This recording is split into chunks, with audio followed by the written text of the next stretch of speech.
also give them very simple profiling instruments. For example, what kind of learner are you? Very importantly, we want to find out the skills, the strengths and interests of our students. Ahmad Ibrahim Primary School is also one of 5 schools which will receive the Partners Award for its collaboration with stakeholders. The awards will be presented at the Ministry of Education's Work Plan Seminar on Wednesday. 10 underprivileged children were the first to meet the Indo-Pacific bottlenose dolphins at Singapore's Marine Life Park on Thursday. And the children from the Little Arts Academy got a close-up experience with the dolphins. Besides interacting with the dolphins, they also learned about their physiological aspects, diet and other fun facts.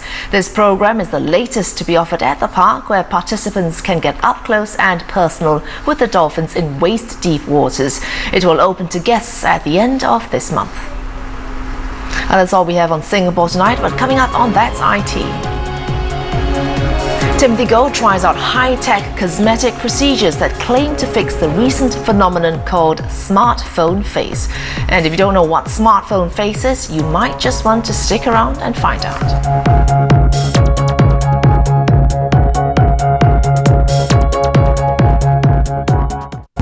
You have sent in your questions for the Prime Minister. Dear Prime Minister, what does the government of Singapore have in mind? My question is whether the government can consider... Now Prime Minister Lee will be answering some of your questions at a live forum. Watch Ask the Prime Minister live on Channel News Asia at 8 p.m. on Tuesday. You can also log on to channelnewsasia.com/AskPMLee to catch the live forum. On Cancer Warriors. When the doctor told me to my face that I had cancer, I just said, no way. When cancer strikes healthy people, a positive attitude can be hard to find. See how 2 survivors turned their devastating diagnosis into an opportunity to live life to the fullest. On Cancer Warriors, Wednesday at 11:30 p.m. on Channel News Asia. This program is brought to you by Parkway Cancer Centre. Watch back-to-back dramas on Vasantham. A gritty story about the challenges of youth and the teachers who inspire them. Catch the action Monday to Thursday at 10 p.m. Following that, beware the secrets that are hidden deep within the recesses of their lives. It's time to unearth what lies beneath. Monday to Thursday at 10:30 p.m. 2 captivating drama series, back-to-back, only on Vasantham. Whenever you are in Asia for business or leisure, check into one of Accor's fine hotels and stay in touch with the latest news developments with Channel News Asia. Now available in Sofitel, Pullman, M Gallery, Grand Mercure, Novotel, Mercure, Ibis, and All Seasons hotels across Asia.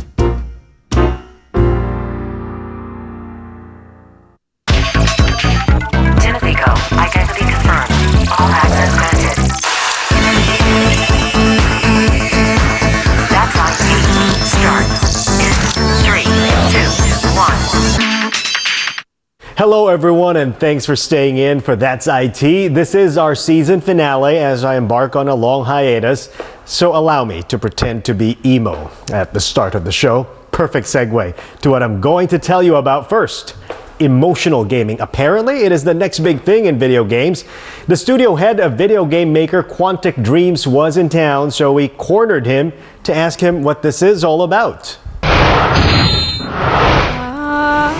Beyond Two Souls is not your usual game.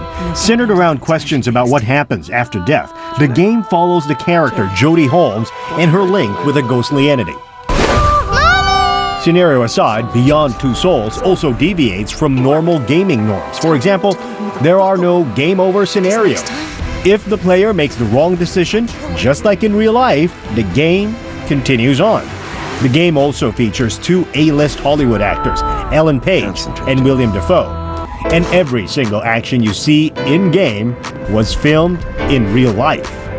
Beyond also debuted at the Tribeca New York Film Festival, believed to be a first for video games. But the studio behind the game is no stranger to taking risks. Quantic Dreams' previous game, Heavy Rain, was a dramatic thriller centered around a serial killer. The game would eventually be called one of the freshest games on the PlayStation 3, and over 2 million copies have been sold worldwide. Quantic Dream is really interested in creating different types of experiences than most video games out there. We want to put you in the shoes of the main character and let you make decisions that will change the scenario. Quantic Dreams calls that emotional gaming. They believe that's one of the ways forward for next-generation video games. Well, talking about next-generation gaming, many people expect, new technical features, but the thing I'm expecting the most from next-gen games is actually emotion and maybe more meaning in games, to see games that have something to say. But it isn't just the games that's setting Quantic Dreams apart. Their game uses cutting-edge technology, as showcased in their technical demos. It's really inspired by Pixar. They are used to make shorts and then make films and make shorts just to test new ideas between films. And this is exactly what we do. We want to test new concepts, new technologies between games. So Kara was the technology that would be used on Beyond. And the Dark Sorcerer uses the technology that we'll use on our next game on PlayStation 4. So, do we know what their next game is about? No. Much have been said about the U.S. government collecting citizens' data, but in San Francisco, user data is collected for good reason. The city government routinely released data back to the public. Channel News Asia's Rebecca Bowering tells us why. Generating pedal power on the streets of San Francisco and generating data too. Many of these shared bicycles are fitted with a GPS, allowing the government agencies behind the project to track how they're used. That data can then be packaged as a smartphone app, letting cyclists know where bikes are available. San Francisco was one of the first cities in the US to launch an open data platform. Crime and traffic maps, graffiti graphs, and restaurant cleanliness can all be found on its website, and the database is expanding. Open data also boosts job creation by spawning civic startups. Developers at Appalicious have been mining the open data bank to build apps. SF Rec and Park allows users to find parks, playgrounds and trails around the city and may one day integrate bike sharing.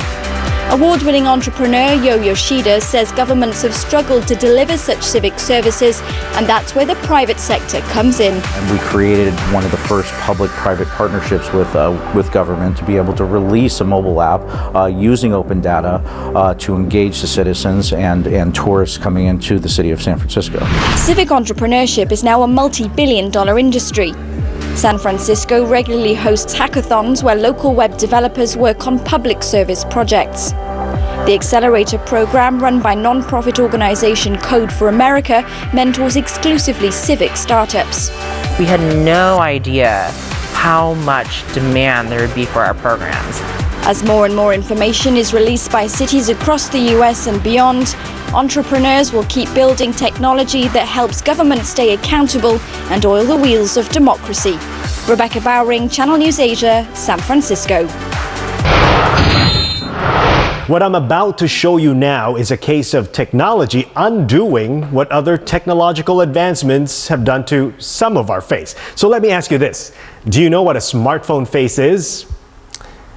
Well, this is what I would look like if I have a smartphone face. The Urban Dictionary defines it as sagging of the jowl due to constantly looking down at our smartphones.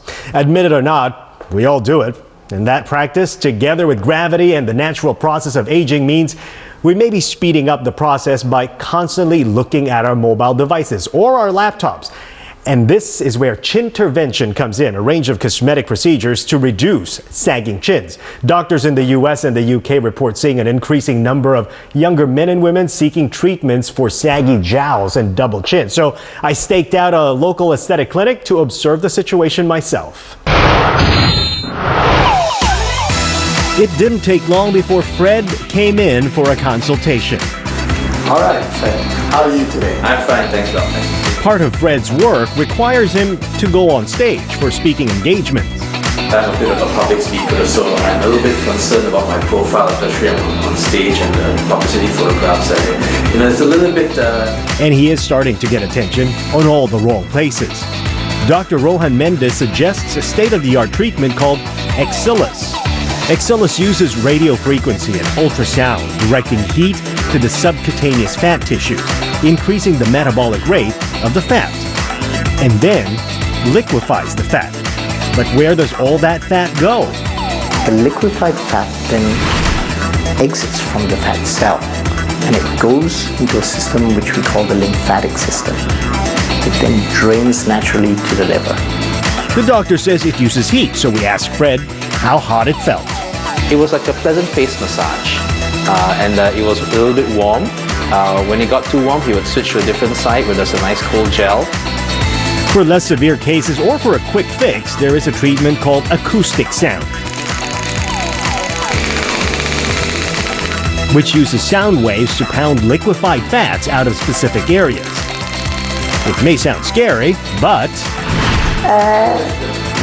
Actually, I was a little scared about the song, but after the first touch, it was okay. It was perfect.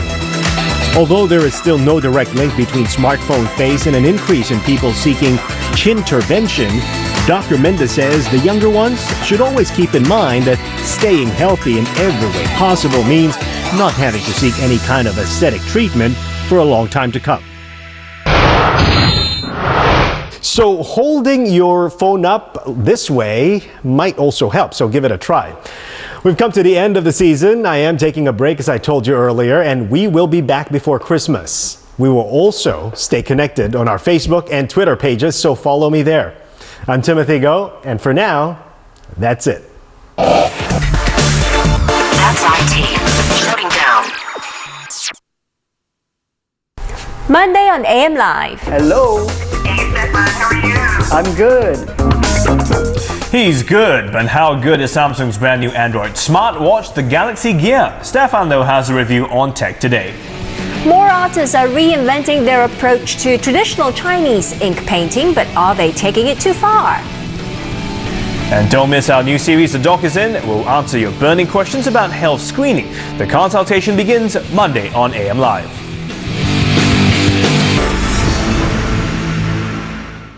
Jason, what do you want Singaporeans to do for you, the one thing? I hope in the future all the bus stops can be wheelchair friendly. That's a great point. So that in order not to go to another bus stop to board the bus, because it's quite complicated and it's frustrating. If restaurants and all have the sign to say guide dogs are allowed, then the service staff will always and forever see that sign as well as customers, and nobody will go and question the company. So you think it'll be a good reminder? It is very important. We need a disability right law. It shows that the government believes that people with disabilities have rights, are entitled to equal treatment and have equal rights and equal access to employment, to education, to information and access.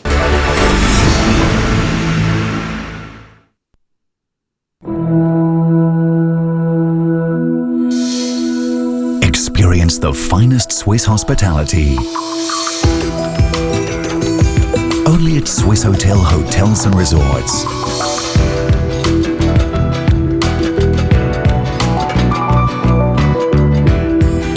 And for timely news updates, tune into Channel News Asia. Available in Swiss Hotel Hotels and Resorts across Asia.